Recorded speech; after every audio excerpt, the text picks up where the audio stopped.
I never used to mind driving home late at night. There was something peaceful about it.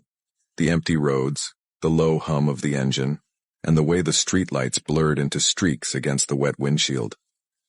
But that peace only lasts until you realize you're the only person for miles, and something's out there watching. That night started like any other miserable winter evening in Northern California.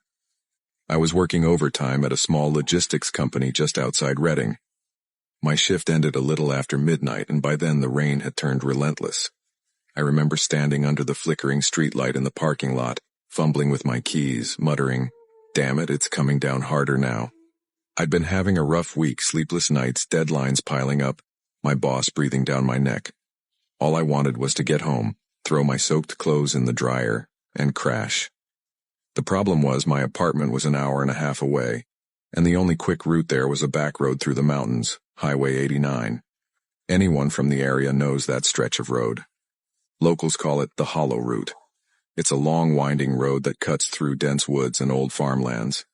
People say it's cursed. Truckers talk about seeing figures on the side of the road.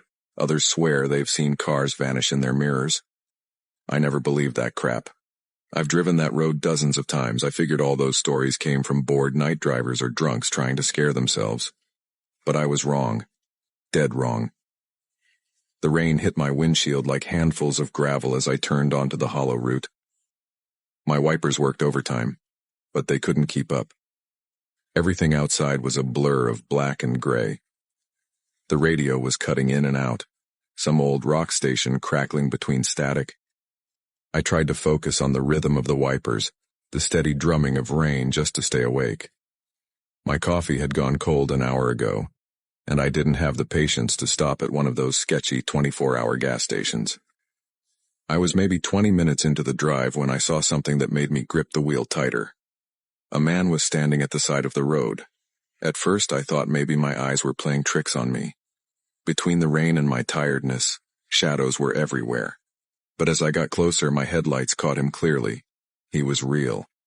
He was tall, maybe mid-30s, wearing a dark jacket that was completely soaked through. He was holding his arm out, trying to flag me down. My gut said, "Keep driving." But then, another voice kicked in, the one that says, "Don't be an asshole." It was freezing out there, and this guy looked like he'd been out for hours.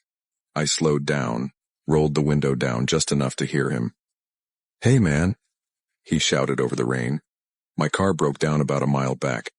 Can you give me a ride into town?" He had that drawl, California Valley accent with a hint of the South. He looked harmless enough, maybe a contractor or someone coming home from a job site. I hesitated, then sighed.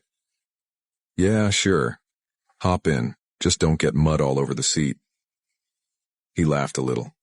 "You got it, man. Appreciate it." He climbed in, shaking off the water like a dog. The car smelled like wet clothes and cheap deodorant for a second. "My name's Luke," he said, extending a hand. "Ryan," I said back, keeping my eyes on the road. For the first few minutes, it was silent, except for the rain and the squeak of the wipers. Then Luke started making small talk. "Long night, huh?" "Yeah," I said. "Just got off work. Didn't think I'd be playing Uber tonight." He chuckled. "Yeah, sorry about that. Didn't think my car would crap out in the middle of nowhere either." I smiled politely but didn't look at him. There was something strange about his tone, too calm, too deliberate. "So, where you headed exactly?" I asked. "Cedar Creek," he said. "It's just past the next junction." I knew Cedar Creek. It wasn't really a town, more like a cluster of cabins and an old gas station that had been closed for years. "You live out there?" I asked. "Nah, just visiting someone." That's when I noticed he hadn't taken off his gloves. They were black leather soaking wet. He kept fidgeting with them. I tried to ignore it, but every time he shifted, the leather made that squeaky noise, and it got under my skin. After a while, he went quiet. I thought maybe he fell asleep, but then I caught him looking at me through the corner of my eye. "You ever get that feeling," he said suddenly, "when you know someone's lying to you?" I glanced at him. Uh, not really sure what you mean. He smiled, just barely. Never mind. Forget I said anything, I laughed awkwardly. You all right, man? You sound like you've had a rough night. Yeah, he muttered. You could say that. His phone buzzed then. He pulled it out and started typing fast, the screen lighting up his face. The rain made it hard to see clearly, but I noticed his hands were shaking slightly. You got signal out here? I asked, trying to ease the tension. Sometimes, he said, not looking up. Depends where you stop. 10 minutes later, he leaned forward and pointed to a dark intersection ahead. Hey, can you take a right here? It's quicker. That doesn't go to Cedar Creek, I said. That road loops toward the ridge. You sure? Yeah, man, I'm sure, he insisted. It cuts through the old quarry. Saves a good 15 minutes. I'll show you where to stop. I don't know why I agreed. Maybe I just wanted the ride over with. Maybe I didn't want to piss him off. But something in his voice didn't sit right. As I turned, the road got narrower. Trees on both sides, thick and tall, like a tunnel. The rain sounded heavier now, pounding on the roof. The road curved sharply, and for a moment the only light came from my headlights. Then, out of nowhere, Luke said softly, "You should slow down." What? Just slow down. His voice had changed. It wasn't friendly anymore. It was low, almost trembling. I eased off the gas. Everything all right? He didn't answer. Luke? He turned his head slowly toward me, and I'll never forget what I saw in his expression. His eyes were fixed, unblinking, and his jaw was tight. Pull over, he said. The hell for? Just do it, Ryan. Something in the way he said my name made my stomach twist. I gripped the steering wheel tighter. Then I saw movement. Something outside near the trees. Shadows. People. At least 4 figures stepped out from behind the trees, their shapes barely visible in the beam of my headlights. My heart slammed against my chest. What the fuck is this? I said. Luke didn't move. I told you to slow down. I reacted before I could think. I slammed the gear into drive and hit the gas. Luke reached for the wheel, but I elbowed him hard in the ribs. The car lurched forward, tires spinning on the wet pavement. Get the hell off me, I shouted. He grabbed my jacket, but I swung again, this time harder. He fell halfway against the door, and without thinking I shoved it open. Rain poured in, and I kicked him out of the car. He hit the ground hard and rolled into the ditch. I didn't stop. I didn't even look back until I was miles down the road. When I finally did, I saw 5 of them, 5 figures standing in the rain. One of them holding up a phone light, watching me drive away. When I got home, I sat in my driveway for nearly 15 minutes, the car still running, the rain still hammering on the roof. My hands were trembling so bad I couldn't even pull the keys out. I called the sheriff's office the next morning and told them what happened. They said they'd send someone to check the area. Later that evening, an officer called me back. Mr. Price, we went down that route you mentioned, he said. Didn't find anyone, no vehicles, no signs of a struggle, but you might want to stay off that road for a while. Folks around there don't take kindly to strangers at night. His tone chilled me. That was 3 months ago. I haven't taken the hollow route since, but sometimes, late at night, when it rains, I'll see headlights in my rearview mirror. Close, too close, and when I pull over to let them pass, they never do. They just stay behind me, waiting, watching.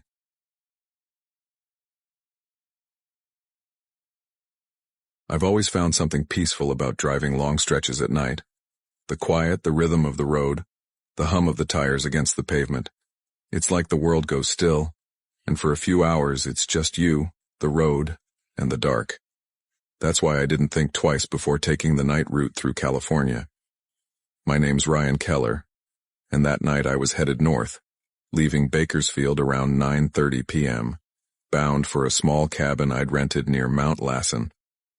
I'd been dealing with burnout, long weeks at work, no sleep, too many expectations, and I needed space. I figured a solo road trip would clear my head.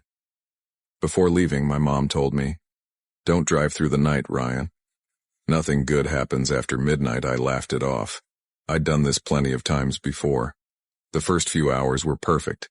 The traffic died off as soon as I left the city limits, and the stars came out bright over the valley. I rolled the window down, let the cold wind hit my face, and felt that weird sense of freedom that only comes when it's just you and an empty road.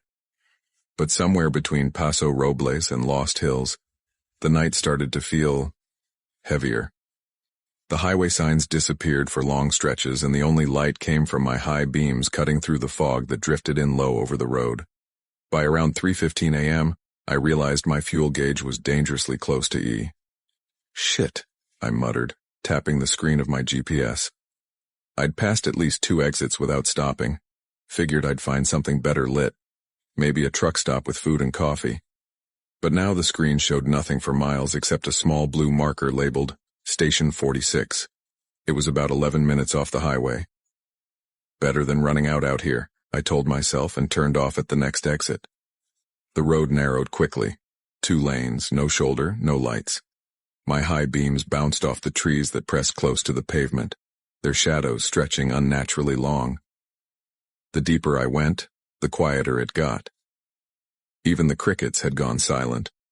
After what felt like forever, I saw a faint glow ahead. A gas station. Only, it didn't look right. The place was spotless. Like, movie set, spotless. Bright white fluorescent lights beamed across every inch of the lot. The pumps were polished, not a drop of spilled fuel or a gum wrapper anywhere. The little convenience store gleamed behind spotless glass windows. But there were no cars, not one. I pulled up to the first pump and turned off the engine. The sudden silence hit hard. No other engines, no voices, just the buzz of the overhead lights. The air smelled faintly of disinfectant. I stepped out and looked around. The air was colder here, unnaturally so, and my breath hung in small clouds. Inside, the store was just as pristine. Every shelf was aligned perfectly, each row of chips identical, bottles of soda facing the same way, perfectly centered. It didn't even smell like a gas station. No coffee, no oil, nothing. Just clean. Behind the counter stood a woman, maybe mid-20s. She wore a crisp red and white uniform and stood perfectly straight, hands clasped in front of her. Her name tag said Elena.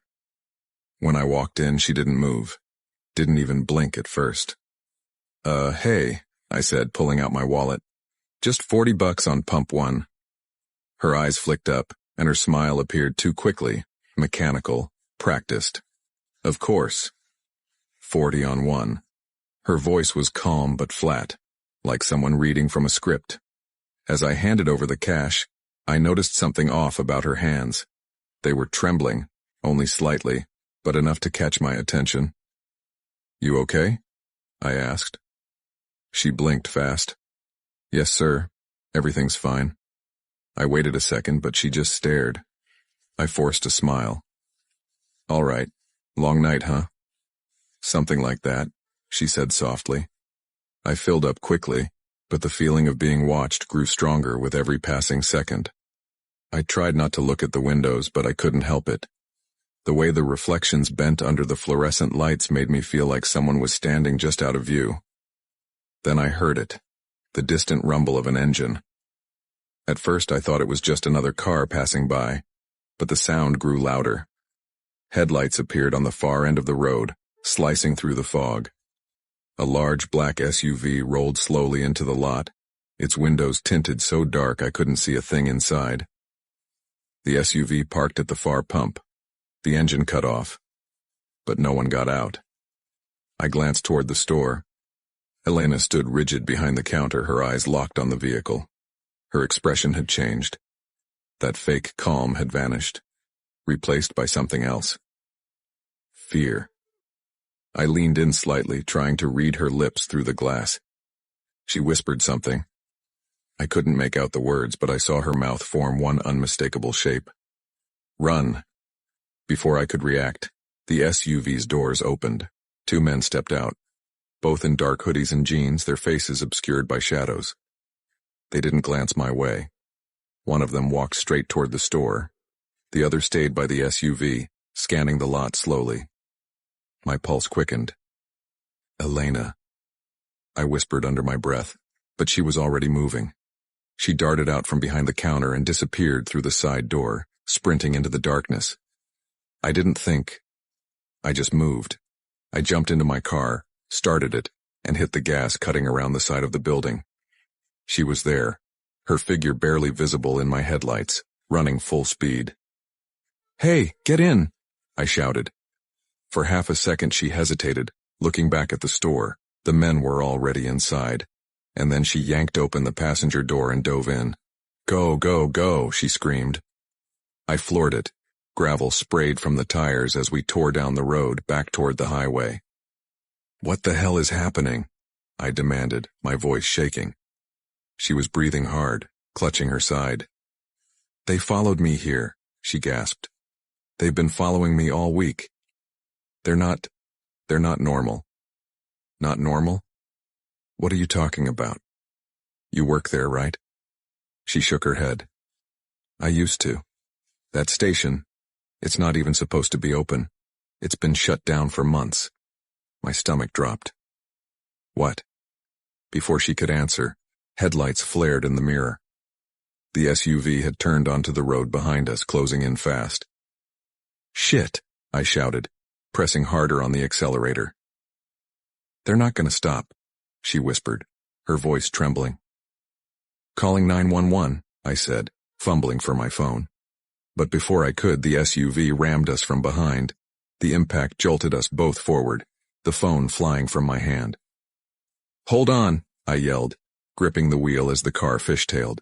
The SUV's engine roared louder, its lights filling the cabin with blinding white. The road ahead twisted sharply, and I could barely see the lines through the fog. "They'll shoot your tires next," Elena said. "They did it before." "How the hell do you know that?" "Because they're not after you," she cried. "They're after me." I took the next turn hard, tires screaming. The SUV followed, gaining. Then, through the fog, I saw a faint red glow, a sign. "Bill's 24-hour mart, 5 miles. That was our only chance. I slammed my palm against the steering wheel. "Hold on tight." The SUV clipped us again, harder this time. My rearview mirror cracked. The car shuddered, but we stayed on the road. "They're getting closer," she yelled. I gritted my teeth. "Not for long." We burst out of the forest into a small clearing. The sign's light was brighter now, flickering like a beacon in the mist. And then, sirens. 2 police cruisers barreled out from the side road, lights flashing. The SUV skidded, its tires screeching against asphalt, but it was too late. The cruisers boxed it in from both sides. Officers poured out, shouting commands. I pulled into the lot, my hands shaking so badly I could barely keep the car steady. Elena let out a sob, half relief, half exhaustion. The SUV's doors were forced open. The men were dragged out, cuffed, slammed against the hood. I caught a glimpse of one of their faces under the flashing lights. His eyes were pitch black, pupils swallowed by the dark. He looked straight at us, at her, and smiled. An officer came up to my window. "You folks okay?" I nodded weakly. "Yeah. I think so." He leaned in. "You did good, man." If you hadn't called, this could have ended bad, real bad. I looked down. My phone, it was on the floor, the screen cracked, call still active. Dispatch must have heard everything. They took Elena aside for questioning. She never looked back at me. When I finally got back on the road, the first hints of dawn were breaking over the horizon. The fog was thinning, and for a moment, it all looked peaceful again. But as I passed the exit where I'd found that gas station, I looked for its lights. There was nothing. Just trees and darkness. No sign of the immaculate station, no pumps, no building, not even a patch of concrete. Just empty land. I drove the rest of the way in silence, replaying everything over and over in my head. The lights, the men, her face. And sometimes late at night when I drive, I swear I still see it. That same bright, spotless station glowing in the distance, waiting.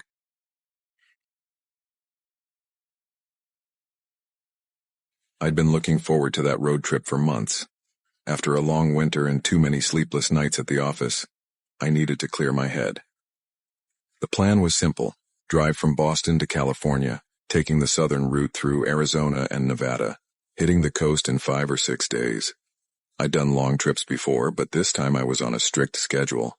I'm Ryan Porter, 31, and I work as a freelance video editor. Most of my clients are on the West Coast, so I figured, why not drive there instead of flying?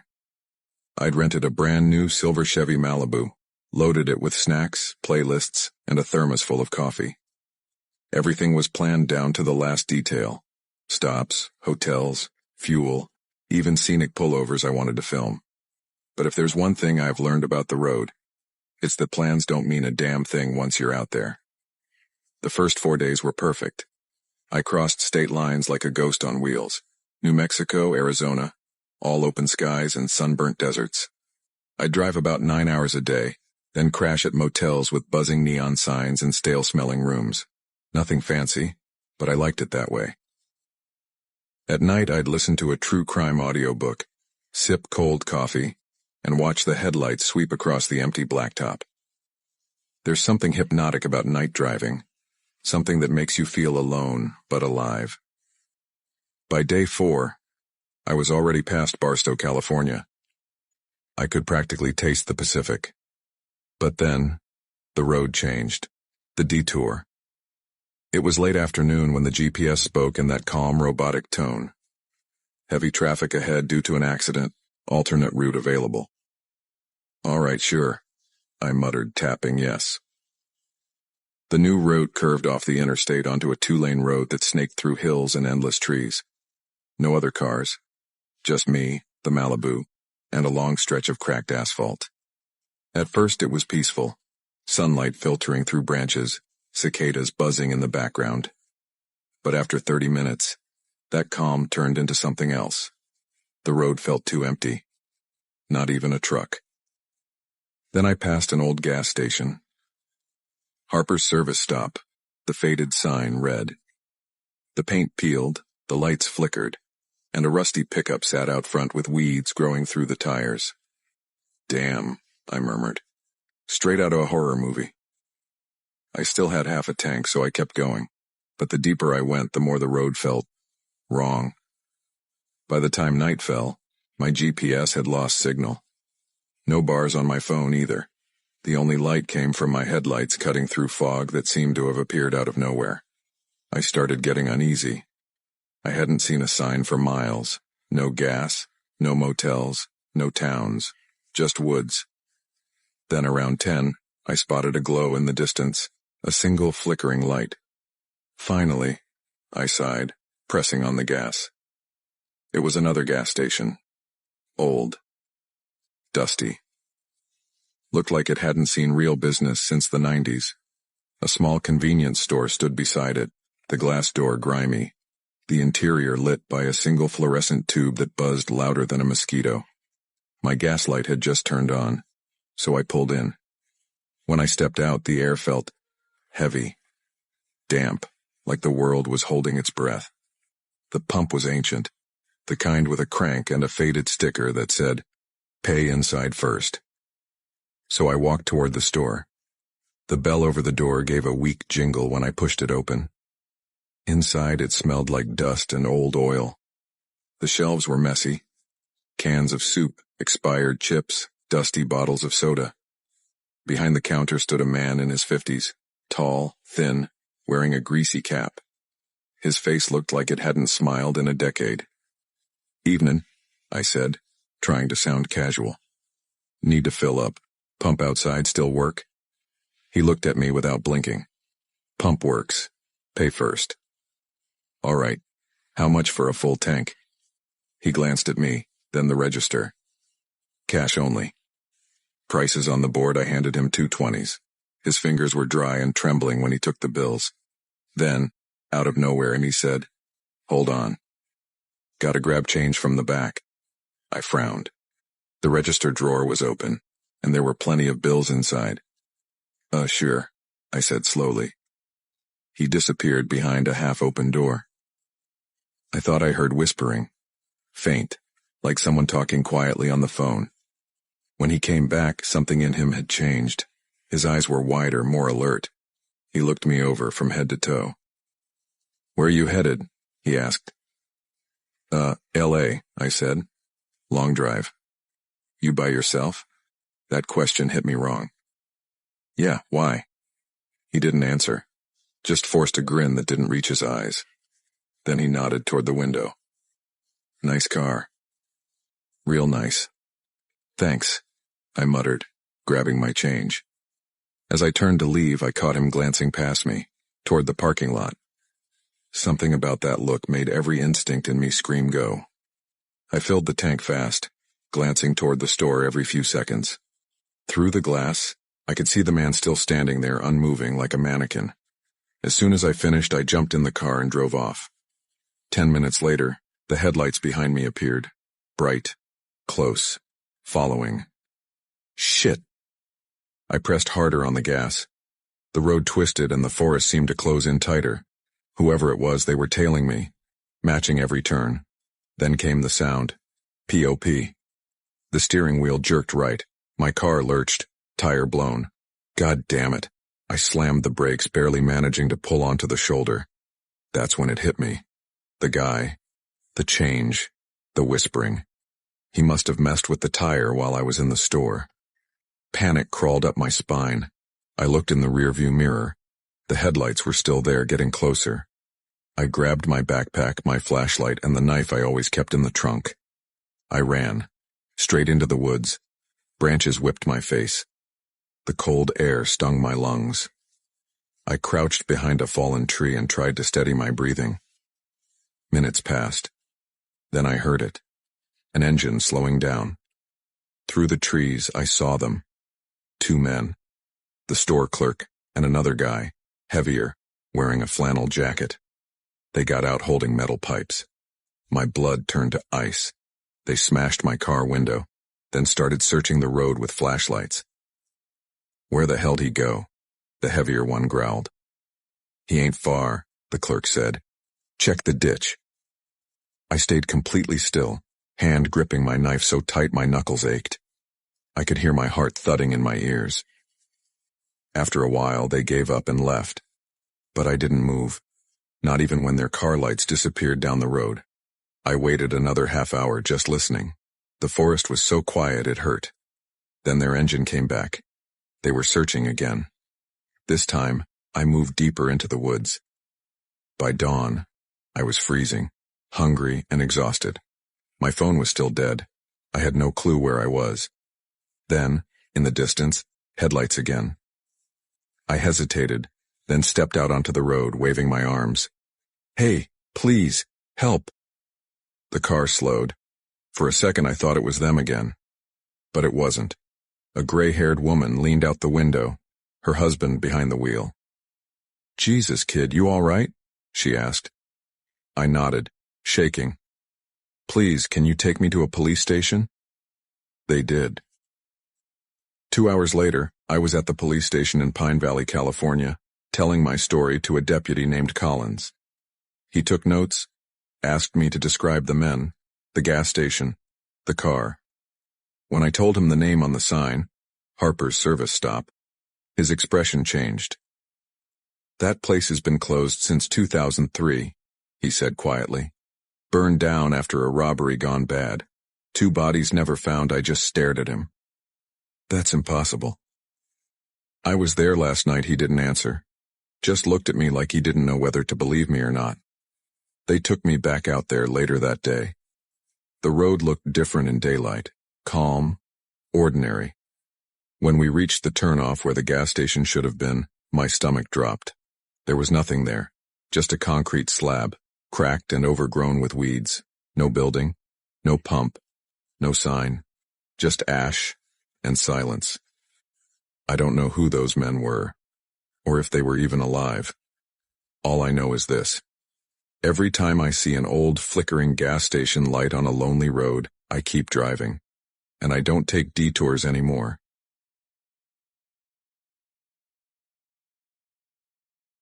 I've lived in North Hollywood my whole life, born and raised here. My name's Ryan Keller. and until a few years ago I thought I knew this neighborhood inside and out. It's a small pocket just off Magnolia Boulevard, tucked between the apartment strips and those quiet single-family homes that all kind of look the same. Stucco walls, tiled roofs, and yards lined with lemon trees. The kind of place where people walk their dogs at night without worry.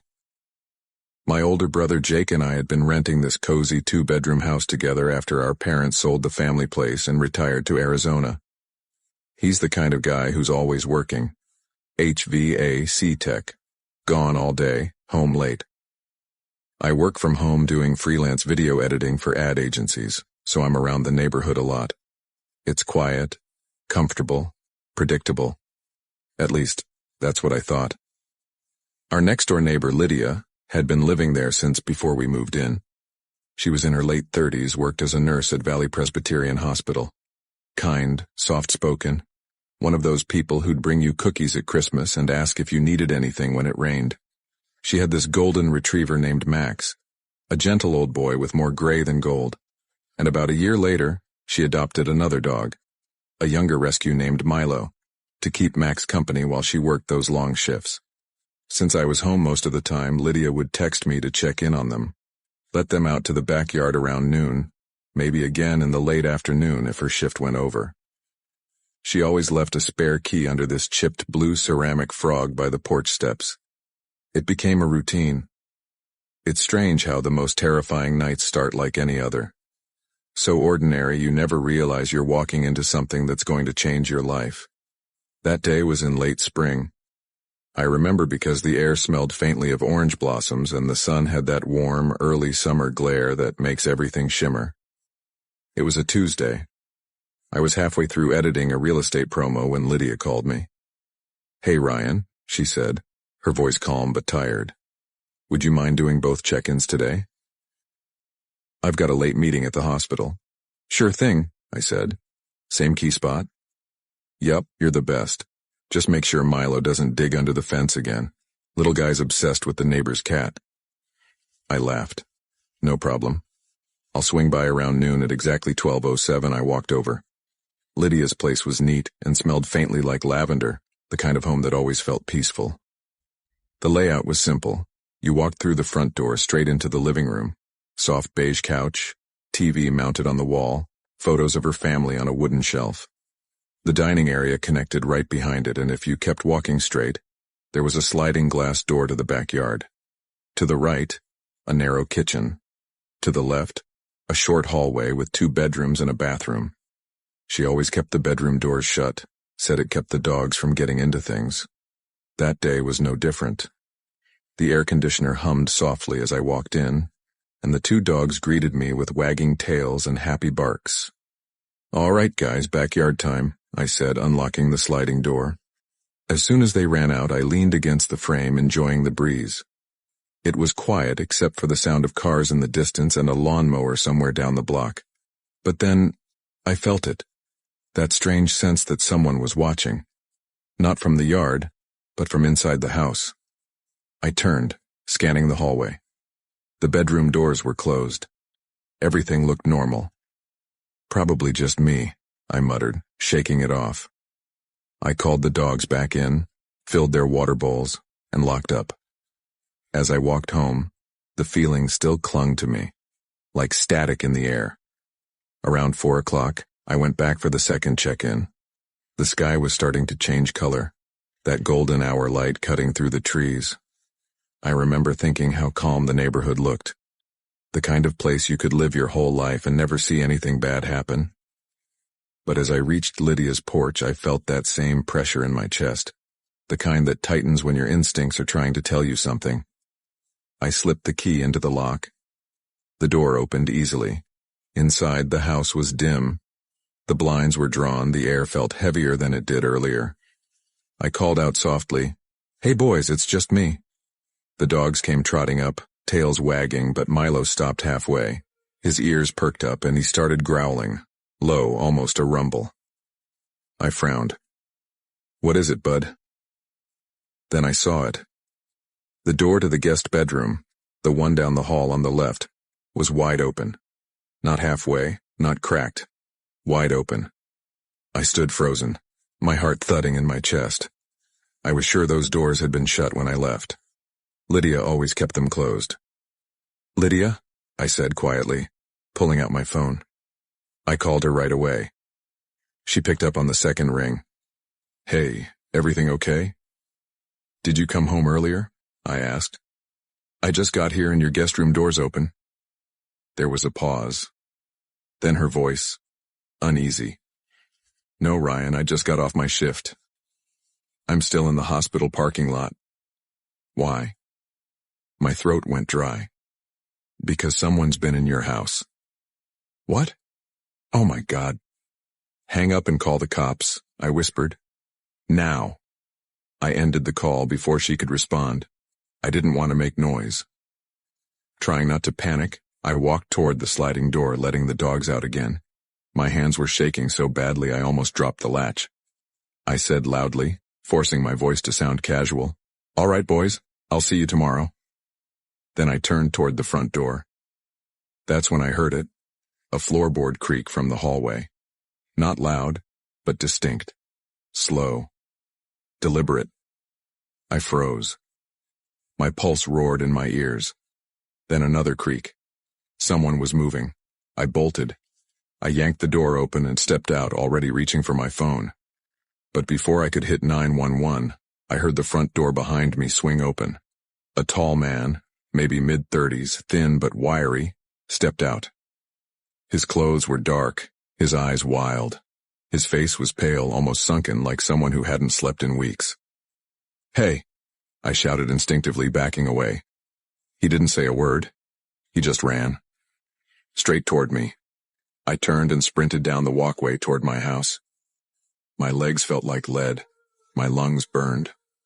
I could hear him behind me, the thud of his boots hitting the pavement. I reached my door, fumbled with the handle, slammed it shut just as he hit the porch. The door rattled under his weight.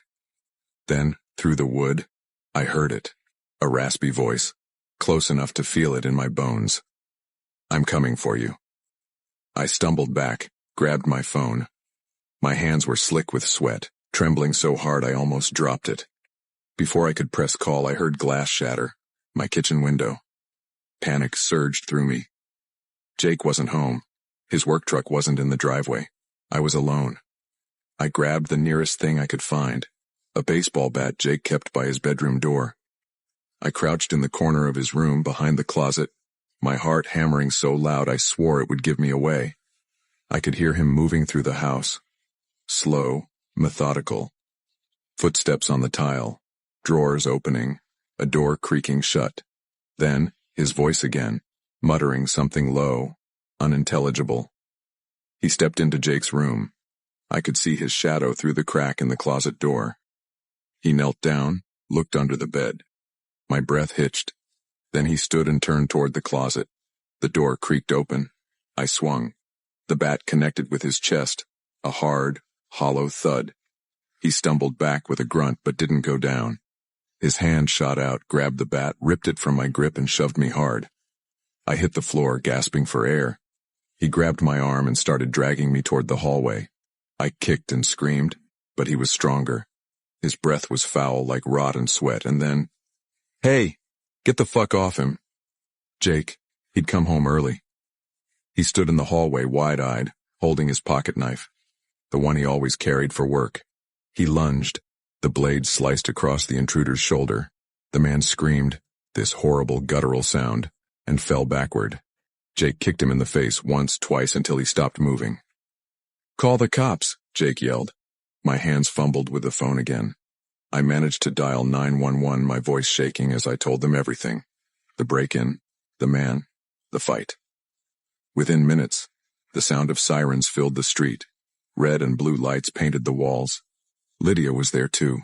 She'd called the cops the moment I hung up on her. She stood in her scrubs, trembling. When the officers dragged the man out, she gasped and covered her mouth. "Jesus," she whispered. "That's my ex-husband." Turns out he'd been stalking her for weeks.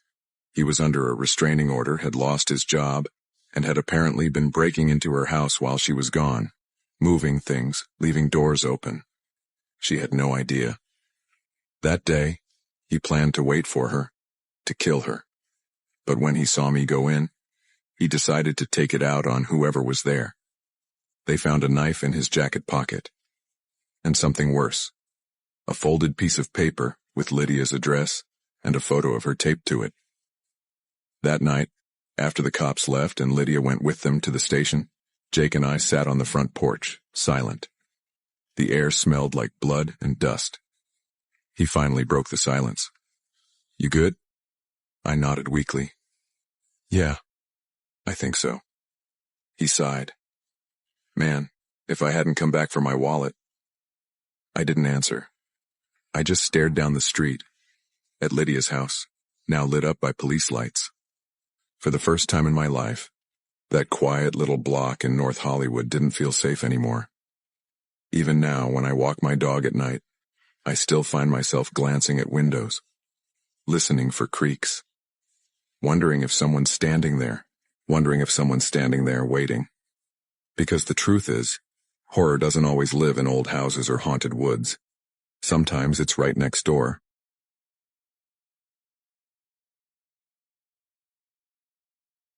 I was 15 when it happened, the kind of thing you think only happens in movies or to people you read about online. My dad and I were driving my older sister cross-country from coastal California to Texas, where she had just landed a new teaching job. She'd been living overseas for about a year and couldn't afford to ship her car any farther than Los Angeles, so we decided to drive it all the way to her new place ourselves. It was early July, one of those brutally hot California mornings when the air feels like it's pressing against your skin. My dad had left work early the day before, and we'd started the trip before sunrise to beat the traffic out of Los Angeles. We'd already been on the road for a few hours when we pulled off near a small desert town called Campo Verde, the kind of place that's mostly gas stations, a diner or two, and miles of nothing in every direction. The road shimmered from the heat as we rolled into the dusty parking lot of a quick-time gas and market. The station looked like it hadn't been renovated since the 90s. Flickering neon open sign, faded Coke posters, and one of those plastic horse rides for kids that looked like it hadn't moved in years. "All right," Dad said, stretching as he parked beside a pump. "Bathroom break and fuel. You good to pump the gas, kiddo?" "Yeah, sure," I said, stepping out into the dry wind. The air smelled like hot rubber and diesel. My sister grabbed her purse and followed Dad inside. I stayed back, half bored, half mesmerized by the way the wind kicked sand across the pavement. That's when I noticed him.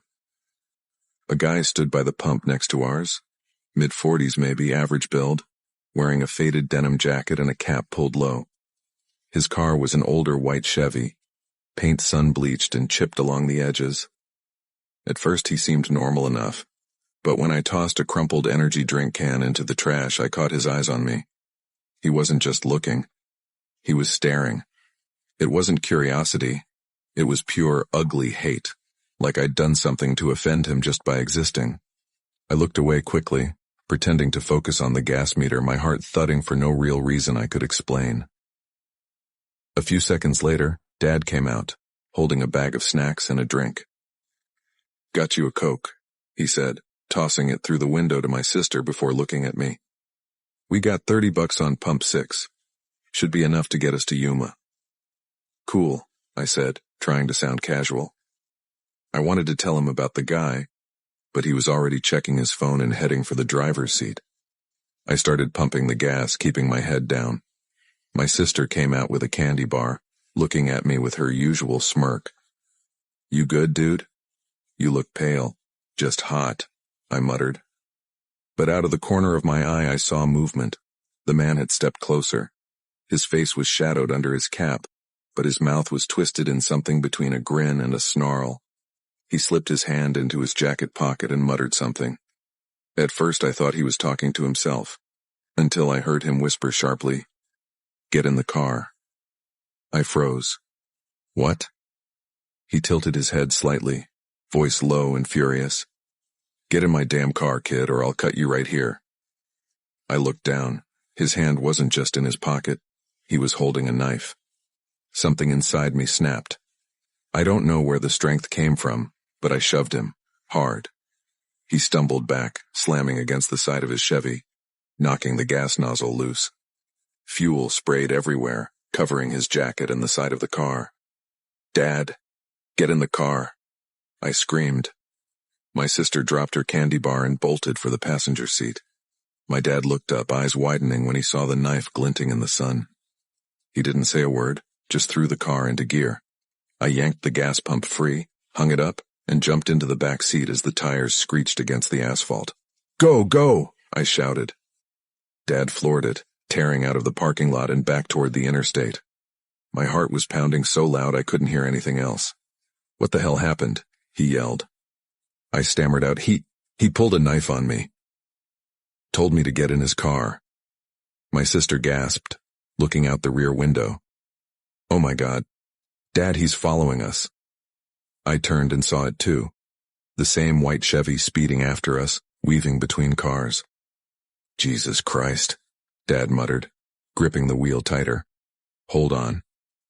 The desert highway stretched ahead, straight and endless. The Chevy drew closer, the sun glaring off its windshield. Then I saw movement in the passenger seat.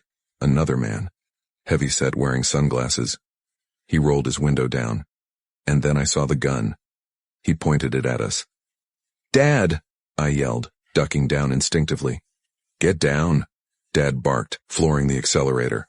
The car roared, shaking as we hit 90, then 95. My sister was crying, clutching the door handle. The white Chevy kept pace, engine screaming beside us. The man in the passenger seat was yelling something. "Pull over." Maybe. His words lost in the rush of wind. Then he leaned out of the window, the gun aimed squarely at us. "Brace yourselves," Dad shouted. A split second later, the Chevy swerved, slamming into our rear bumper. Metal screeched. The car jerked violently, but Dad managed to steady it. The impact sent the Chevy spinning slightly, and it veered too far left. "Holy shit," I heard my sister scream.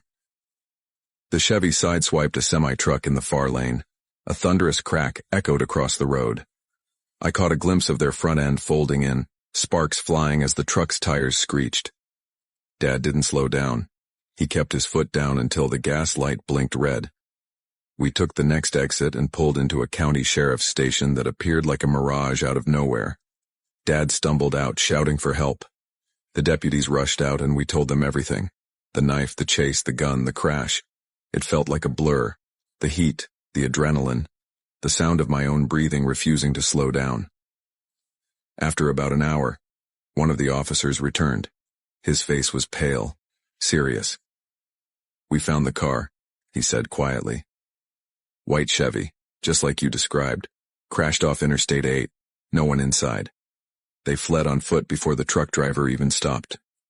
He paused, then added, "The man you described, the one with the knife, he's not new to us. He's been wanted for years across the Southwest. Abductions, assaults, mostly targeting teenagers. We think he was taking them across the border." The words hit me like ice water. I didn't know what to say. My dad just sat there silent, his hand gripping mine so tightly it hurt. That night, we stayed at a small motel near the sheriff's office. None of us slept much. Every sound outside, a car door, a passing truck, made me jump. The next morning we got back on the road. The sun rose behind us as we crossed into Arizona, and for the first time I realized how close I'd come to never seeing it again. Even now, years later, when I stop for gas on long drives, I catch myself scanning the pumps, watching every car too long. Because somewhere out there, 2 men got away that day. And every time I look into a stranger's eyes and see something dark looking back, I remember.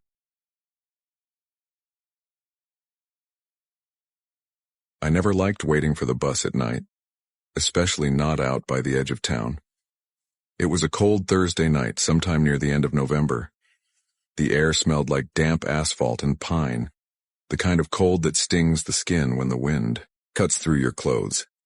I had just finished a brutal late shift at a small diner off Solano Avenue in Vallejo. My manager, Ron, had made me stay an extra 2 hours to clean the kitchen after the cook called out sick. And by the time I clocked out, the last regular bus had already left. I didn't own a car. Not yet. I'd been saving for one, but every paycheck seemed to vanish toward rent, groceries, and my mom's medical bills back in Sacramento. So I took what I could. The next bus, the late one that came around midnight. The stop sat at the corner of an empty stretch of road, right across from a half-abandoned gas station. A flickering streetlight buzzed above me, casting light in uneven pulses over the cracked sidewalk. Each time it dimmed, the world felt swallowed by the dark for a moment too long. I checked my phone. 11:36 p.m. The next bus was due in about 40 minutes. I sighed and stuffed my hands deeper into my jacket pockets. For context, my name's Elena Ruiz. I was 24 at the time, trying to piece my life together after dropping out of college. I moved to Vallejo to get some distance from my family, from the mess of my past. Life had become a loop of double shifts, late-night bus rides, and microwaved dinners. I wasn't unhappy exactly, just numb. That night, though, I remember feeling something different. Not numb, not tired, just uneasy. There was no one around, not a single pedestrian, no cars. The only sound was the soft rattle of the wind against the bus shelter's metal frame, and the faint hum of the freeway somewhere in the distance. I kept glancing down the street, hoping to see headlights. Nothing. Just empty road stretching into blackness. When my phone buzzed, I jumped. It was a message from my coworker, Brianna. "You get home yet?" I typed back quickly, fingers stiff from the cold. Still waiting for the bus. This street's dead, LOL. A typing bubble appeared, then vanished. No reply. That's when I saw it. A car turning onto the street from the far corner.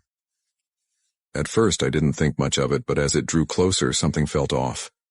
It was a dark sedan, maybe black or deep blue, with its headlights dimmed, lower than normal. It moved slowly, too slowly, creeping along the curb like it was looking for something, or someone. My gut tightened. I told myself not to overthink it. People drove weirdly all the time. Maybe the driver was looking for an address. Maybe they were lost. But when the car reached the bus stop, it slowed even more, then stopped. The driver's window rolled down with a low mechanical hum. A man leaned out. He looked to be in his late 30s, maybe early 40s, tall, wiry, pale under the harsh streetlight. His hair was short and unkempt, like he'd just woken up from a nap. A faint smile curved his lips. Not friendly, just stretched. "Hey there," he said, voice smooth and low. "You waiting for the bus?" I hesitated, forcing a polite nod. "Yeah." He tilted his head slightly. "Pretty late for a bus ride, huh?" "Yeah, well," I shrugged, trying to sound casual. "I just got off work." He didn't reply right away. He just looked at me. His eyes. That's what I remember most. They weren't warm or curious. They were fixed, cold, calculating, like he was studying me. Then he said, "You shouldn't be out here alone this late, it's not safe." I forced a weak laugh. "Yeah, I know, just gotta wait it out." His smile widened. "Where you headed? I can give you a lift." There it was. That little flicker of dread. Right in my gut. "I'm good, thanks," I said, taking a half step back. "Bus should be here soon." He nodded slowly, still smiling. "Sure, but it's cold. You sure you don't want to wait somewhere warmer?" "No, I'm fine." The air felt thicker somehow. My fingers itched toward my phone in my pocket. He leaned slightly out of the window. "You live around here?" I didn't answer. My instincts screamed at me not to. "Come on," he said, his tone soft but persistent. "It's dangerous, you never know who's out driving around this late." "Yeah," I said, my voice tighter now. "Guess I'll take my chances." He chuckled, a low, almost mocking sound. "Suit yourself." Then he stared at me for another few seconds. Just stared. The sound of the streetlight buzzing filled the silence between us. Finally, he pulled the car forward, just a few feet. I thought maybe he was leaving. But then he parked, and turned the engine off. My heart jumped. The driver's door opened. With a soft click, he stepped out. I froze. He wasn't bulky or towering, but there was something in the way he moved. Slow, deliberate, like he wasn't in any rush. Like he already knew I wasn't going anywhere. "Hey," I said quickly, trying to sound firm. "I told you I'm fine. Please just relax," he interrupted. His voice was calm, almost too calm. "I'm not gonna hurt you." He took a few steps closer, hands visible at his sides, but the distance between us felt razor thin. The streetlight flickered, casting his shadow across the pavement in broken flashes. "You from around here?" he asked again, tone almost casual. "I haven't seen you before." I didn't answer. My throat felt dry. "Look, man," I said, finally, "I just want to wait for my bus, please." He smiled again, this time wider. "You know, people disappear out here all the time." I felt my stomach drop. "What?" "Late-night roads, no cameras, no one around," he continued. "Sometimes they're never found." I stepped back instinctively. "Stop, don't come closer." He laughed softly. "You're scared." I said, "Stop." "Or what?" He asked. "You gonna run?" That was enough. I turned and bolted. My sneakers slapped the pavement as I sprinted down the street, breath burning in my chest. I heard his voice behind me, calm, taunting. "You won't get far." I didn't look back. The only thing I could focus on was the faint glow of the gas station across the street. It wasn't fully closed. A single neon open sign flickered behind the dusty glass door. I reached it in seconds that felt like years, practically slamming my shoulder into the door as I burst inside. The bell above the door jingled violently. The cashier, a skinny guy in his 20s with tattoos down his forearms, looked up from his phone, startled. "Yo, what the hell?" There's a guy out there," I panted, pointing toward the street. He got out of his car, The clerk's face shifted from confusion to concern. "Hold on. You good?" He followed me. From the bus stop, he came around the counter, peering out the window. The sedan was still there and parked under the streetlight, engine idling now. "Jesus," he muttered. "You call the cops?" I shook my head, fumbling for my phone. My hands were shaking too hard to type. The guy reached under the counter, grabbing something, not a weapon, just a flashlight. "Stay here." "Wait, don't go out there," I said quickly, but he was already stepping toward the door. The car's engine revved. Then, screech. Tires skidded as it pulled away fast, vanishing down the road. The clerk came back inside, shaking his head. Dude took off. I exhaled, shoulders trembling. "Oh my God. You did the right thing. Coming here," he said, locking the door. "You want me to call someone?" I nodded weakly. "Yeah, police, please." When the cops showed up 15 minutes later, the man was long gone. They took my statement, asked for the license plate, which I hadn't seen. One of the officers, an older guy with gray hair peeking from under his cap, tried to sound reassuring. "Probably just some creep," he said. "Happens more than you think." "Yeah," I whispered. "I guess." But something about the way he said probably stuck with me. I didn't take the bus that night. The clerk, his name was Jonah, offered to drive me home after his shift.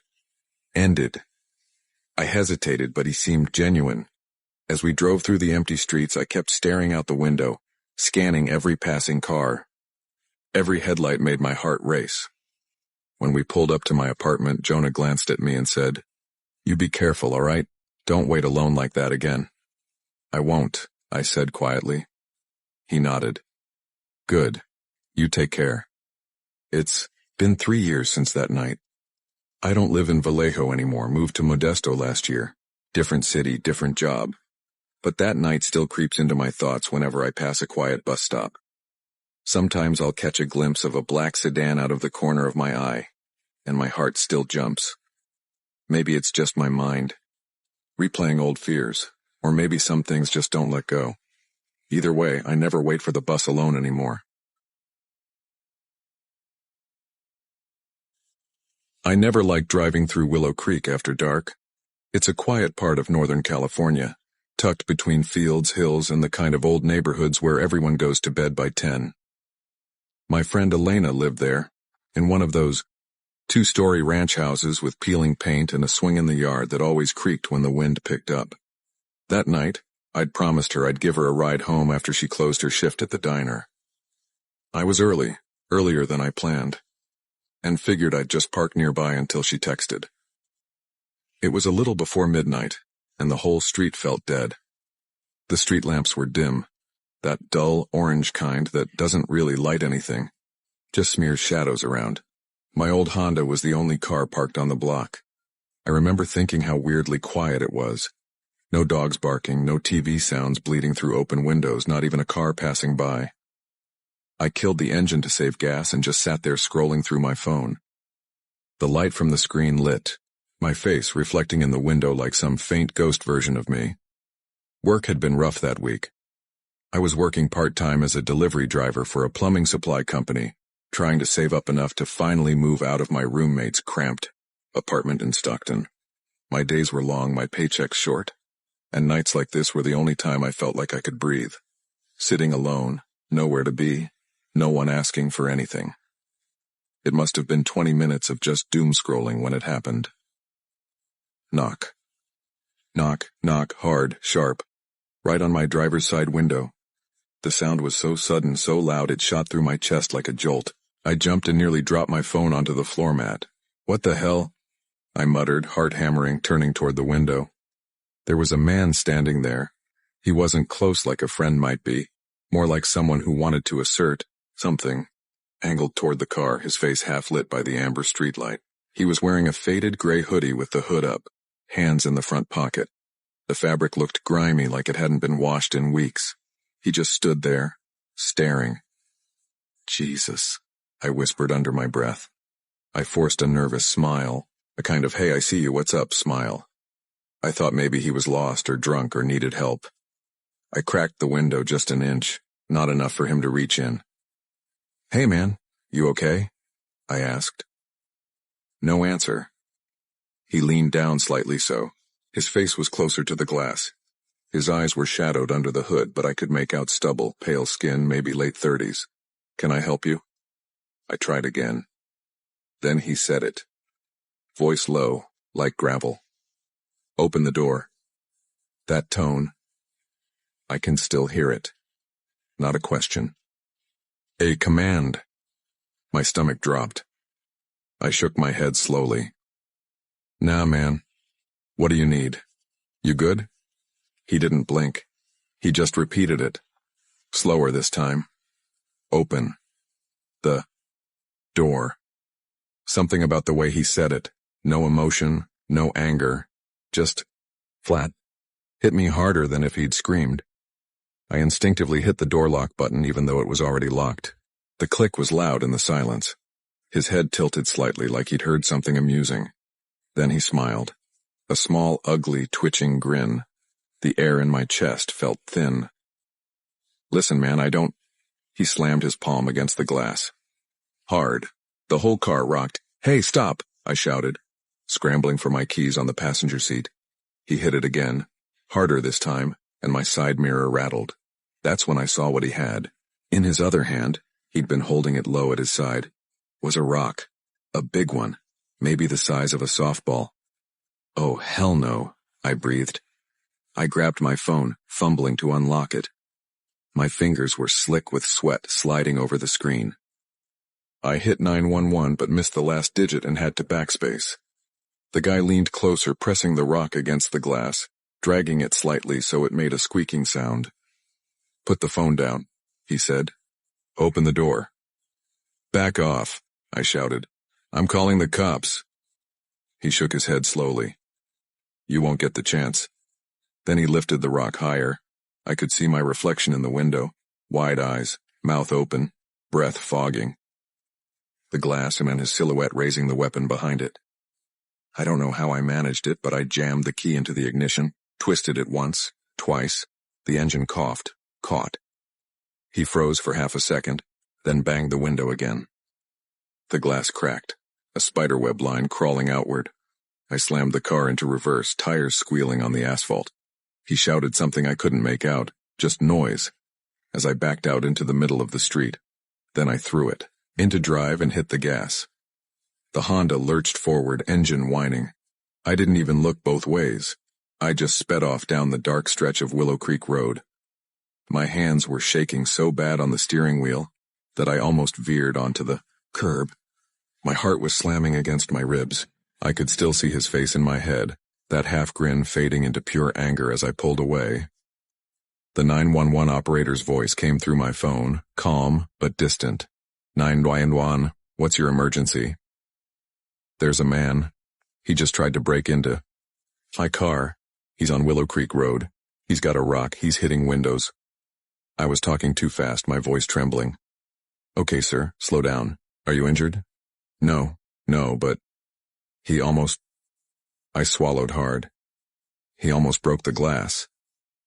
Where exactly are you now? I'm on, I just passed the Shell station near the freeway exit. Okay, stay on the line. Officers are en route. Pull over somewhere safe and well lit. I spotted a Chevron station up ahead, bright white lights like a beacon in the emptiness, and I pulled in, parking near the entrance. My chest still felt tight. I kept looking in the rearview mirror, expecting to see headlights behind me, that hooded figure running after the car, something, but there was nothing, just stillness. When the police arrived, 2 cruisers, lights flashing silently, I stepped out, hands still trembling. The officer, a guy named Perez, looked tired, but concerned. Sir, you the one who called about a possible assault? Yeah, I said, pointing down the street. He was right outside my car, tried to smash the window. Perez nodded, taking notes. You get a good look at him? White male, maybe late 30s, scruffy beard, gray hoodie. He had a rock in his hand. He said to open the door. Perez exchanged a glance with the younger officer beside him. You from around here? Stockton, I said. Just visiting a friend, she lives off Willow Creek. He sighed. We've had a few reports near there lately. Guy matching that description. Never sticks around long enough for us to catch him. What does he want? I asked. He didn't try to rob me, he just kept saying that. Perez shrugged. Could be drugs, could be mental health, could be both. That answer didn't help much. They told me to wait while they checked the area. I sat back in my car, lights on, engine running this time. I didn't take my eyes off the street entrance. About 15 minutes later, Perez returned. We canvassed the area, no sign of him, but we'll keep a patrol car circling tonight. You might want to avoid parking there again. I nodded numbly. Yeah, no problem. He gave me a sympathetic look. You did the right thing, calling us. Don't ever open your door for anyone you don't know. I laughed nervously. Yeah, learned that one real quick. He smiled, tapped the roof of my car and walked away. I drove home in silence, the road stretching endlessly ahead, lined with those same faint orange lights. When I finally pulled into my apartment complex, I just sat there for a while, engine idling, staring at my reflection in the windshield. My pulse was still unsteady. I thought about how easily that could have gone the other way. If I'd hesitated a few seconds longer, if the glass had given out sooner, if the key hadn't turned. I shook my head. I texted Elena, telling her I couldn't pick her up after all. She was already home by then. Her brother had given her a ride. She asked if I was okay. I told her, yeah, just tired. Didn't tell her the rest. But sleep didn't come easy that night. Every time I closed my eyes, I saw that man's face through the glass, that flat voice saying, "Open the door." The next morning I walked out to my car and found something on the ground next to it. A rock. Not as big as the one from last night. Smaller, smooth, gray, but unmistakably placed. I looked around. No one in sight. Just the neighbor's sprinklers, hissing in the cold morning air. For a long moment I stood there staring at it, listening to the sound of water hitting concrete, wondering if it meant something, or if I was just seeing things now that weren't there. Either way, I picked up that rock and tossed it into the dumpster. Then I got in my car, locked the doors before even starting it, and drove off. I haven't parked on Willow Creek Road since. But every now and then, when I'm driving late at night and the light hits the windshield just right, I think I see the faint outline of a handprint, right where he'd hit the glass. I've cleaned that window a dozen times, it never really goes away.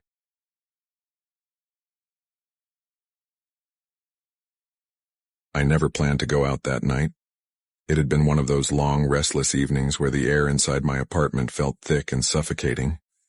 I'd spent most of the day cooped up in my small place in Fairfield, California, scrolling through my phone, reheating leftover pasta, staring at the same ceiling fan spinning slow circles. My mind was buzzing for no reason. I just needed air. I glanced at the clock, 10:47 p.m. Not exactly the best time to take a walk, but the night outside looked calm through my window. The streetlights glowed that faint orange, and I could see the soft outlines of palm trees swaying in the breeze. The kind of quiet that made you feel like the world had finally stopped moving. Maybe a quick walk, I muttered to myself, grabbing my hoodie from the back of the chair. Outside, the air was cool, fresh, and eerily still. You could hear the faint hum of a highway in the distance, a barking dog somewhere far off, and the whisper of wind moving through the trees. I shoved my hands into my pockets and started down the block toward the park a few streets away. During the day, that park was lively. Kids on swings, joggers with earbuds, teenagers kicking a ball around. But at night, it was a whole different thing.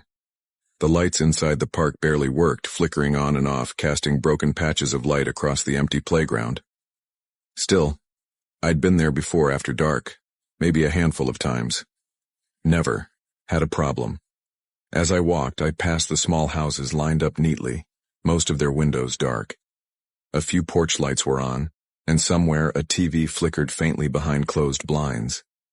Everything was ordinary. Too ordinary. I reached the park fence and stopped for a second, staring through the gaps in the chain link. The swings moved slightly in the wind, creaking every few seconds. I remember smiling a bit, thinking about when I was a kid, how even the smallest park felt like a whole world. Then I heard a voice behind me. "Yo, you got the time, man?" I turned around fast. A guy stood across the street under a flickering streetlight. He was tall, maybe my age, late 20s, with a hood pulled over his head and hands deep in his pockets. Yeah, it's like 10:55, I said, checking my phone screen. "Cool, appreciate it," he replied. He didn't move, though. He just stood there staring at me for a few seconds too long. I forced a polite nod and started walking again, heading further down the sidewalk. My heart was beating a little faster, but I tried not to overthink it. People ask for the time, all the time, right? Maybe he was just waiting for someone. After a minute, I risked a glance over my shoulder. He was walking now, slowly, in my direction. It could have been coincidence. Maybe he lived down the same street. But something about his pace made me uneasy. I crossed to the other side of the road, pretending to check my phone. When I looked up, I saw him do the same. He crossed too. That's when the unease turned into something heavier. My stomach knotted, and every instinct in me screamed that something wasn't right. I picked up my pace. The sound of my shoes tapping against the sidewalk grew quicker. I could hear his steps too, steady, keeping perfect rhythm with mine. "Yo," he called again. I didn't turn around. My throat was dry. I could feel my pulse thudding against my neck. "Hey man, I'm talking to you." His voice was louder now, closer. I swallowed hard and glanced around. The street was empty. Every house looked asleep. I turned down another street, one that curved past the baseball field. My breath fogged in the air. I didn't want to break into a run. It would make it obvious I was scared. But when I looked back again, he was closer. Too close.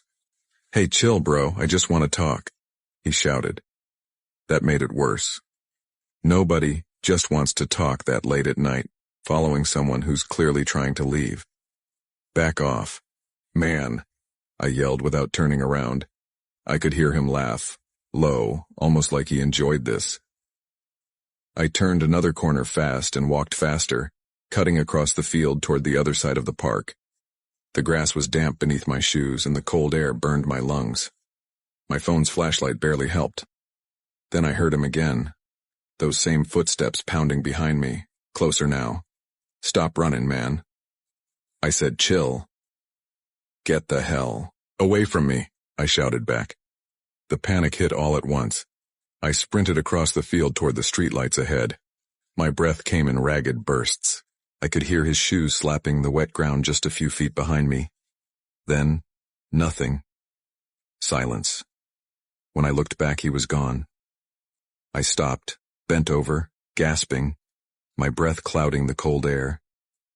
The field behind me was empty, just shifting shadows from the trees.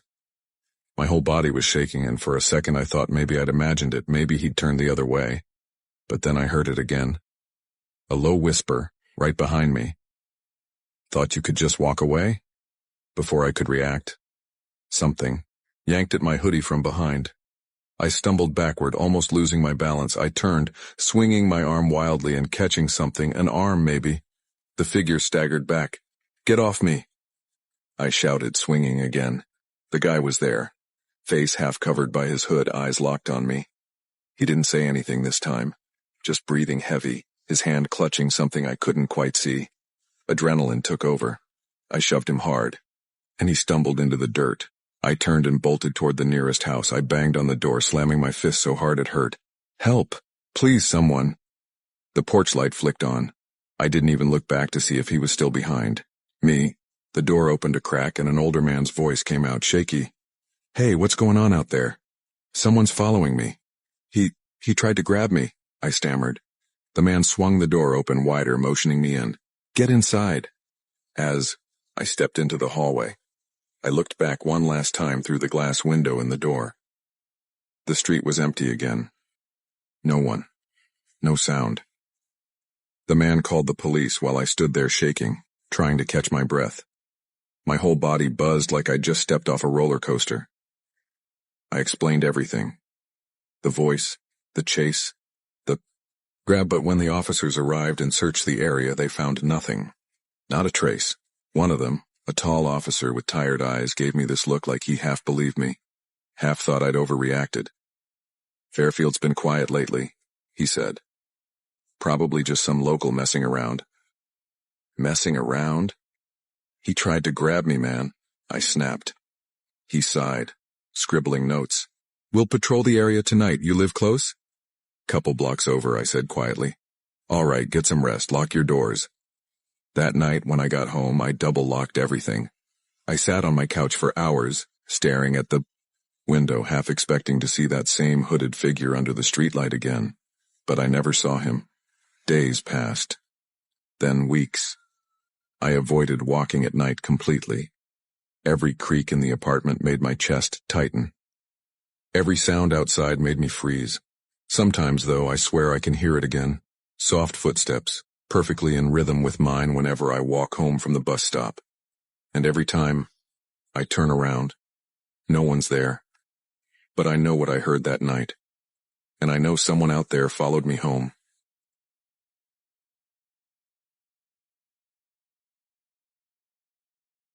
I never thought much about parking garages. They were just those dull, concrete spaces you pass through without thinking twice. Cold, gray, empty. But that changed for me one night. Now, every time I walk into one, my chest tightens, my hands tremble just a little, and I can't shake the feeling that something or someone might still be in there. It was a Thursday night in San Mateo, California, late March. I had just clocked out of my shift at the Marriott downtown. I'd been working double shifts that week, picking up hours where I could. Rent had gone up again, and my car payment was behind. My name's Ryan Brooks, 34 maintenance guy, nothing special. I'd been with the hotel for about a year, mostly handling late-night requests. Leaky sinks, flickering lights, clogged drains. The kind of stuff guests never think about until 11 p.m. That night was one of those quiet ones. My coworker, Luis, had already gone home early. It was just me and the overnight front desk girl, Sierra, who was half asleep behind her computer when I passed through the lobby. "Night, Rye," she said without looking up. Later, Sierra, I mumbled, yawning. It was past midnight, maybe 12:20 a.m. The streets outside were empty, the kind of California night that's neither cold nor warm, just still. The kind where even the air feels like it's holding its breath. The hotel's parking garage was attached, 4 levels, dim lights, and that faint chemical smell of concrete dust and oil. My car was on level 4, the rooftop level, since the lower floors were reserved for guests. Usually I'd take the elevator up, but that night I decided to use the stairs. I figured I could use the stretch after being on my feet all day. I remember pulling my hoodie tighter and pushing open the heavy stairwell door. It slammed shut behind me with a hollow echo. As I climbed, I kept thinking about bills, about whether I could get my alternator fixed before payday. Just normal, tired thoughts. But by the time I reached the 3rd landing, I realized how quiet it was. No hum of distant traffic. No voices. Just my sneakers scuffing on the concrete. I paused at the door to level 4, catching my breath. My reflection in the little wired glass window looked like a ghost under those ugly fluorescent bulbs. Then I heard something. It wasn't loud. More like a shuffle. Slow, dragging steps. From the direction of the 4th level. I frowned. Probably some drunk guest, I muttered, under my breath. We got them all the time, wandering around trying to remember where they parked. Still, something about the sound made my stomach tighten. When I finally pushed open the door, the garage was nearly empty, just a handful of cars under flickering lights. My old gray Camry sat at the far end, under one of those buzzing overhead lamps that made everything look yellow and sickly. And then I saw him. There was a guy standing about 30 feet from my car. At first, I thought he was just leaning against the wall, maybe waiting for a ride. But the longer I looked, the stranger it seemed. He wasn't facing the exit or the driveway. He was facing the wall, motionless. His head tilted down like he was studying the concrete. He wore a dark hoodie, and jeans, nothing unusual. But his posture, it was off. Like he wasn't really there. Like his body was standing, but his mind was somewhere else entirely. I hesitated, trying not to stare. "Hey man, you good?" I called out, my voice echoing. No answer. No movement. Waited a few seconds, then shrugged it off. People were weird sometimes. Maybe he was on a call or something. I kept walking toward my car, the sound of my own footsteps bouncing around the empty space. That's when I noticed it. The guy's head turned, slow, unnatural, like he was pivoting on a hinge, and his eyes, they weren't just looking in my direction. They were locked on me. I froze for half a second, pretending to fish for my keys in my pocket. My pulse picked up instantly. Something deep inside me screamed, "Get in the car, now." I clicked the unlock button and tried to act casual, glancing down, pretending I didn't notice him. The silence in that garage was suffocating. Even the flicker of the light seemed louder than normal. Then, I heard it again. Footsteps. Slow. Steady. Coming closer. My breath caught in my throat. I turned just enough to see him. He was walking toward me now, still holding something in his hand. For a second, I thought it was a phone, but when the light hit it, I realized it was just a black object. Maybe a wallet, maybe not. "Hey," I said sharply, forcing my voice to sound steady. "You need something?" He didn't respond. His face was half hidden by the hood, but I could see his mouth twitch. Not a smile, more like a flicker of something else. Fear. Amusement, I couldn't tell. I tried again. "Hey man, I'm talking to you."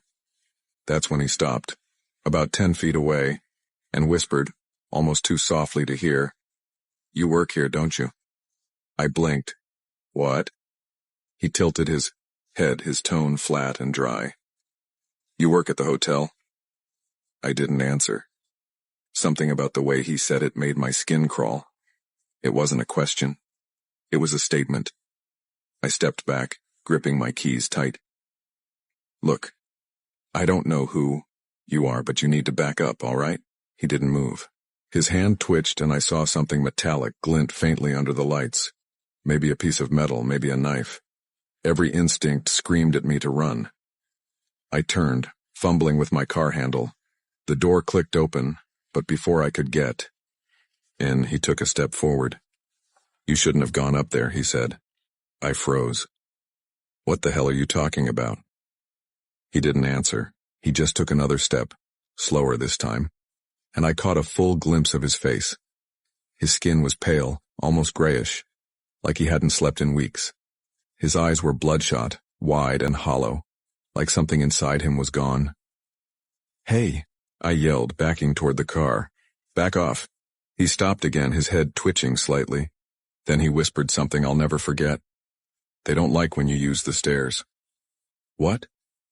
Before I could react, he lunged. I slammed my car door shut just as he hit the window. The sound was explosive, his fist connecting with glass, his face twisted with rage or madness. I didn't wait. I jammed the key into the ignition, my hands shaking so hard I nearly dropped it. He pounded the window once more and then stopped suddenly. His eyes darted toward the far end of the garage as a car engine echoed through the ramp below. Headlights appeared. The man froze. For one long second, he just stood there, breathing hard, staring at me through the glass. Then, without a word, he turned and walked briskly into the shadows between the concrete pillars. The headlights from the approaching car swept over the space where he'd been standing. Empty. I floored it. The tires screeched against the concrete as I sped toward the ramp. My heart was hammering so loud I could barely hear myself breathe. When I reached the street, I pulled over a block away and just sat there trembling. I called security. Hector, the overnight guy who always took his time with everything. "Brooks?" "What's up?" he said groggily. "There's someone in the garage," I said. "Fourth level, guy tried to—" "I don't know, man, he came at me." "Fourth level? You sure you didn't see a guest?" "I know what I saw, Hector, just check it, all right?" He sighed. "All right, I'll take a look. You good?" "Yeah," I lied. "I'm fine." The next morning, I got a call from the front desk. They said security checked the whole garage. Nothing. No signs of anyone. But Hector did mention something weird. One of the emergency stairwell doors on level 4 had been jammed open from the inside, like someone had wedged it so it wouldn't lock. He said it looked like it had been that way for a while. Over the next few days, I tried to convince myself it was just some unstable guy, homeless maybe, or high. But every time I parked there again, I couldn't shake the memory of his voice. "You shouldn't have gone up there." And that strange, dead look in his eyes. 1 week later, I was in the maintenance office when Sierra came in, pale and shaky. "Ryan," she whispered. "You remember that guy you said you saw in the garage?" I looked up. "Yeah, why?" She slid her phone toward me. On the screen was a local news article. "Body found in abandoned parking structure behind hotel." It wasn't our garage. It was 1 block away, but the picture of the victim made my blood run cold.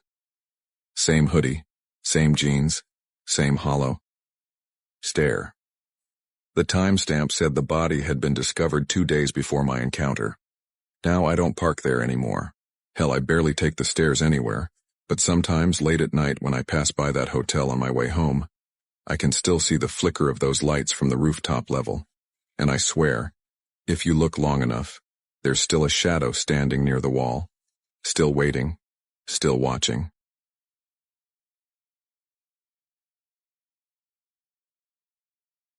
I never thought I'd say yes that night, but sometimes boredom makes you do things you wouldn't normally do. It was the first Friday night of summer break in Redwood Hills, a quiet suburban town about half an hour south of San Francisco. My name's Sean Carter, 16 years old, just finished sophomore year and already bored out of my mind. I'd been doing the same routine for 2 weeks straight. Wake up late, work out in the garage, play video games, scroll social media, and fall asleep around 2 a.m. My friends, Vic and Ben, couldn't be more different from me. Vic was the loud one, the guy who cracked jokes in class, flirted with teachers for extra credit, and never turned down a dare. Ben, on the other hand, was my best friend since middle school. He was more chill but still had that edge, always trying to pull me into whatever chaos he and Vic were getting into. I was the quiet one, the nice guy, as Ben called me. I didn't smoke, didn't drink, didn't sneak out. Until that night. It was around 4:30 that afternoon when my phone buzzed. I glanced at it half-heartedly, expecting a random notification, but it was our group chat. Vic. Yo, anyone got plans tonight? Vic. And Sean, don't hit me with that hockey practice excuse again. I grinned. I had used that excuse so many times it was practically a meme at this point. But that day something in me wanted a change. Maybe I was tired of being predictable. Me. Nah, no plans. What's up? Ben. No way, bro. Actually said yes. What's gotten into you? Vic. We're going tagging tonight. You down? Tagging. Graffiti. Something I'd only seen in movies or on alley walls near the BART station. Normally, I'd just ignore it. But something about the way they doubted me lit a spark. Me. Sure, why not? Where we meetin'? Ben. No shot, you're serious, okay? Meet at Hillside Mall near Barnes & Noble. I'll text when I head out. And that was that. By 11:45 p.m., I was lying on my bed watching Breaking Bad reruns when Ben's message came through. Ben. Heading out now. I took a deep breath. Then another. I slipped on my gray hoodie, grabbed my keys, and quietly stepped out the back door. The night air was humid, thick with that coastal chill that clings to your clothes even when it's warm. The streets were empty. No cars, no footsteps, just the distant hum of a train somewhere down by the bay. It took me 15 minutes to reach the mall.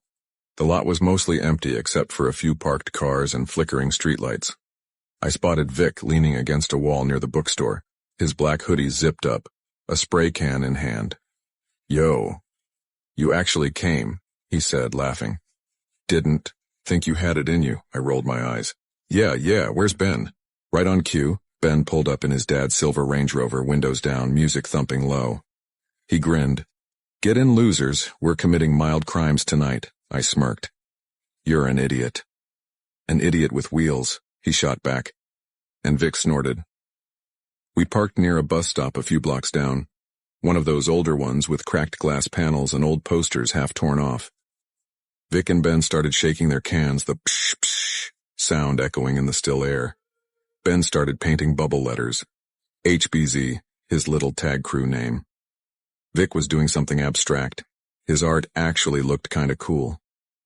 I stood there, awkwardly, hands in pockets. Come on, Shawnee boy, Ben said, grinning. Don't just stand there like a cop. Write something. I hesitated. Then I grabbed a can and sprayed the word pop-up, a reference to this rap track we all loved. Vic looked at it and nodded. Not bad, Mr. Goody Two-Shoes. Ben laughed. Gonna post that on your Insta? Caption it. My first crime? Shut up, I said, but I couldn't help laughing. That's when Vic froze. Yo, what the hell? We turned. There was a homeless man sleeping on the bus stop bench, wrapped in a filthy blanket. His skin was grayish, his beard matted, his clothes layered and stained. Damn, Ben muttered. Didn't even see him. We started to walk away, but Ben, being Ben, decided to be an idiot. He pulled out his phone, leaned in close, and whispered, Yo, check this, selfie with the local crypt keeper. Ben, stop, I hissed. The camera flash went off. The man's eyes snapped open. Ben jumped back, cursing.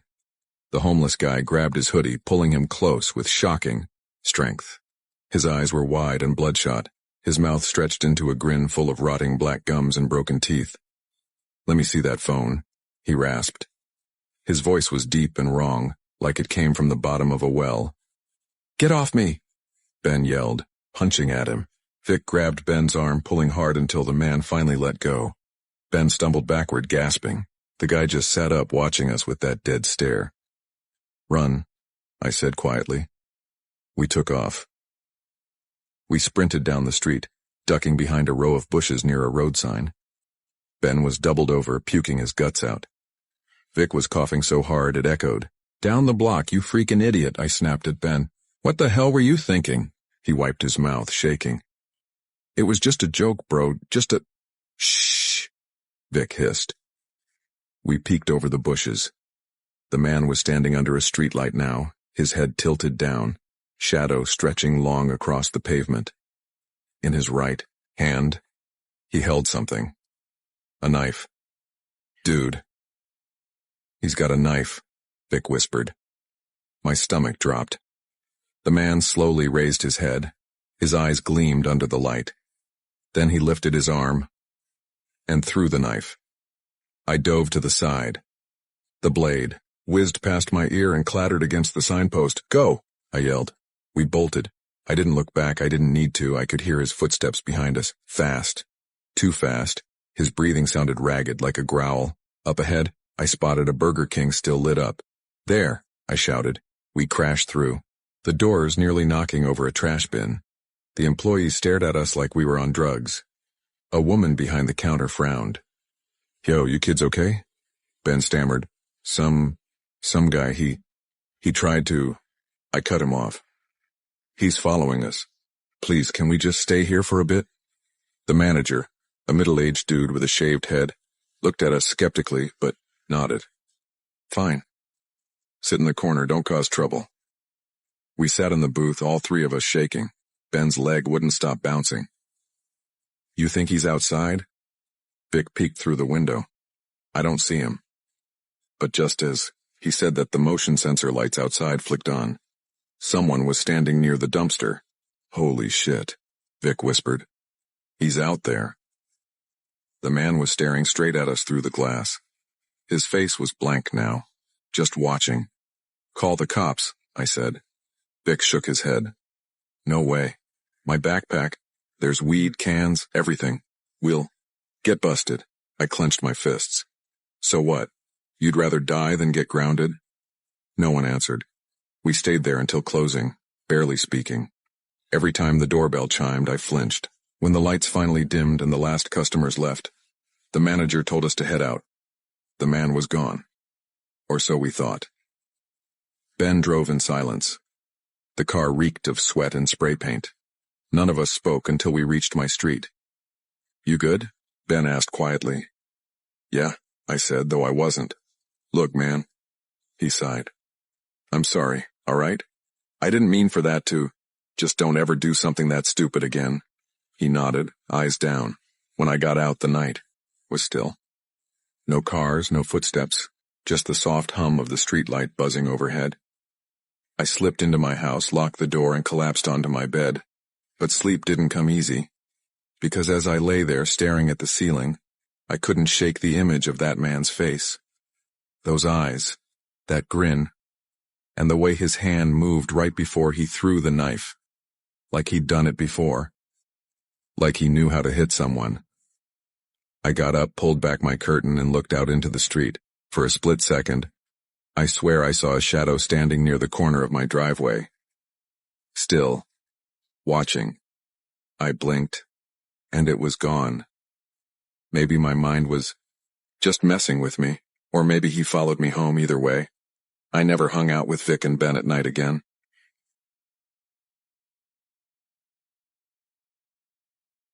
I never thought I'd end up doing food deliveries at 31. If you'd asked me 5 years ago what I'd be doing, I would have said running my own detailing shop, maybe even managing a small team. But things changed quick after my dad passed, after the bills started piling up, and after I got laid off from the car lot in Stockton. Delivering food wasn't exactly a dream, but it paid enough to keep gas in the tank and rent covered for my small one-bedroom in Lodi. I worked, nights mostly. Less traffic, better tips, and fewer people to deal with. But nights out here hit different. Once you leave the main drag near the highway and head into the back roads or those quiet suburban pockets, it starts to feel like a different world. Empty, isolated, like you're the only person awake for miles. That night started normal enough. It was a Thursday late September, one of those evenings when the air feels dry but cool enough to crack the window while driving.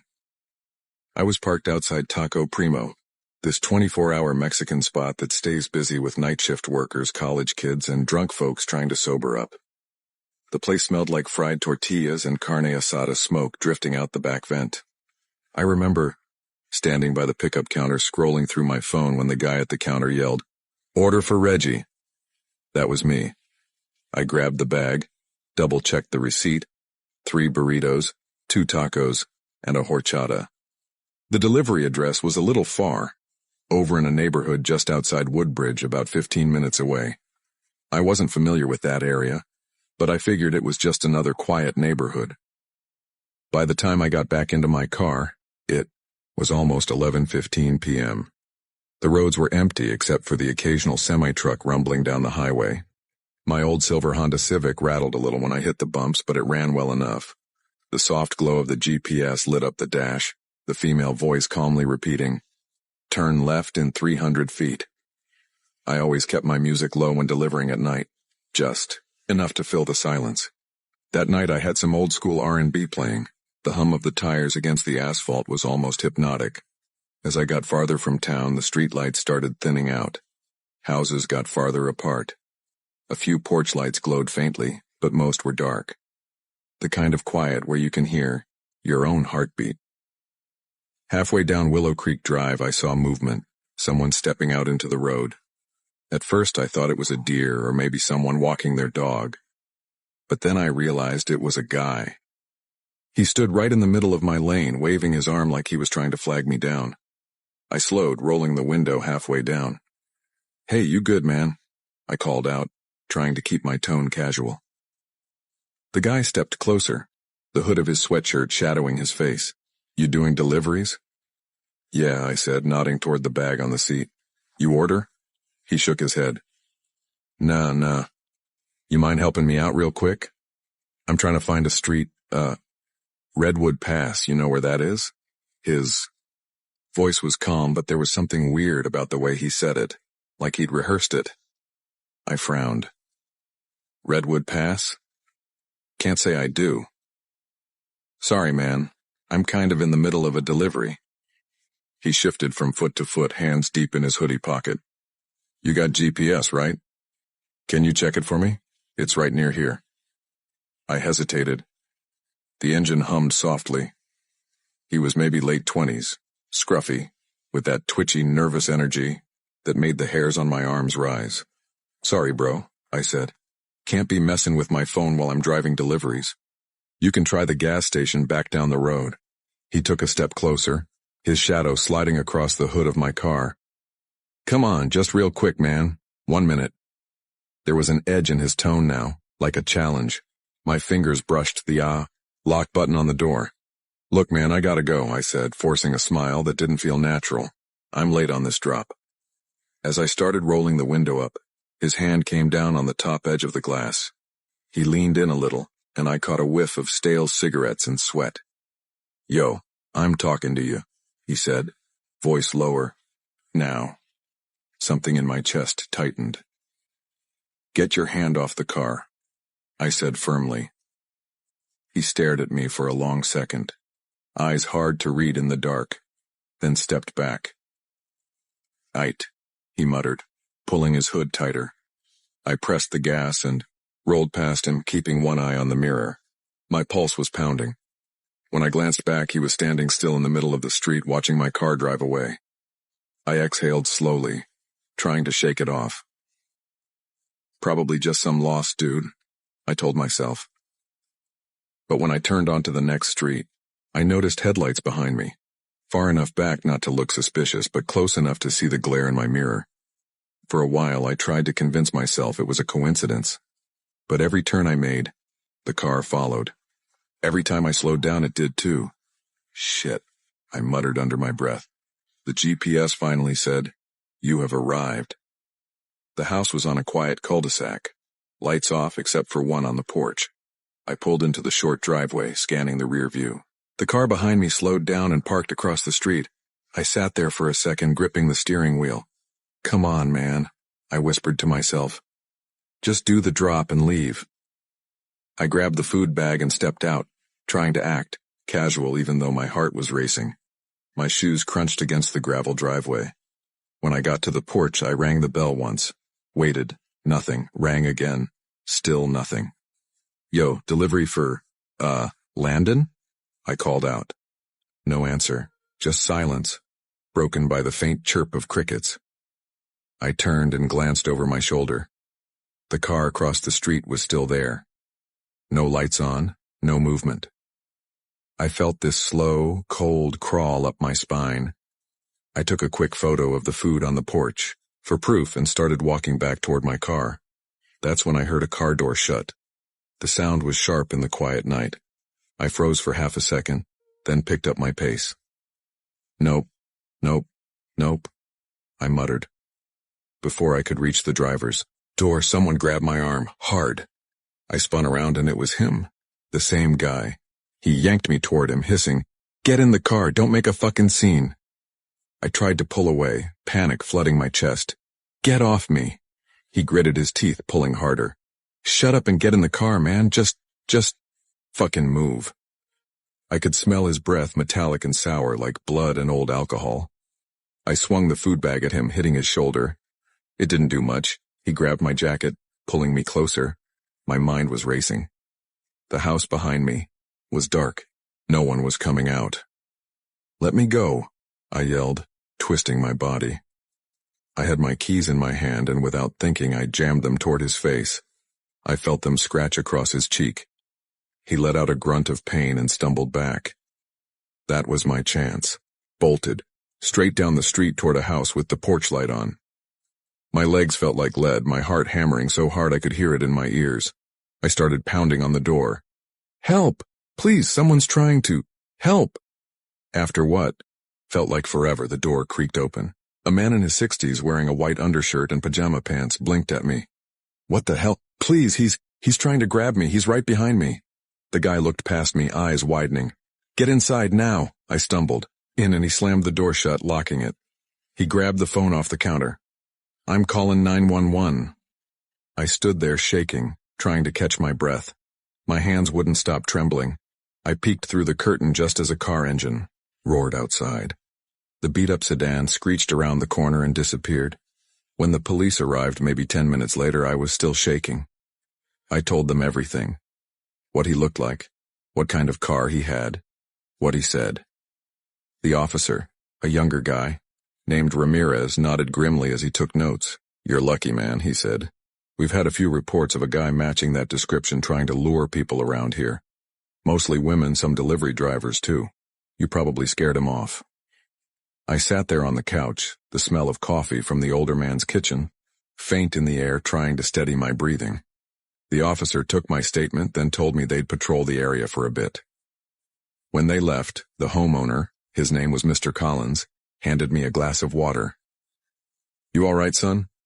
I nodded slowly, voice shaky. "Yeah, I think so. Thank you for opening the door." He gave a small nod. "You did the right thing running. Don't ever let someone pull you toward their car, no matter what." I sat there for a while, staring at my hands. There was a faint red mark on my wrist where the guy had grabbed me. After the cops cleared it, I walked back to my car, half expecting him to come back. But he didn't. The street was empty again, quiet as before. Too quiet. When I got in the car, I realized my delivery app was still open, the last order marked as delivered.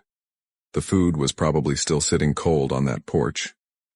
I drove straight home that night, double-checking every mirror the whole way.